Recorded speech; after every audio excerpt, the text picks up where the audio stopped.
Так, девочки, я хочу в этом видео рассказать про наши любимые сыры.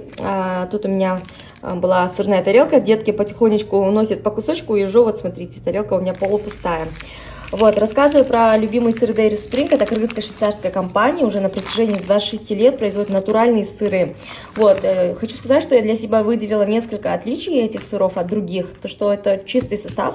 В составе горное молоко, закваска и ферменты. Вот, не содержит пальмовое масло, что очень важно. И, кстати, консервантов тоже не содержит. Вкус такой, знаете, очень вкусный. Это сливочный вкус, изготавливается по швейцарской технологии, опять же, да. А вот твердые сыры, например, вот эти, они, получается, после созревания еще выдерживаются от 6 до 8 месяцев, представляете? Вот. Продукция имеет сертификаты халал, естественно. Вот, и имеет все сертификаты международные. Вот, кстати, у них есть на страничке видео с производства, вы можете даже посмотреть, как производятся эти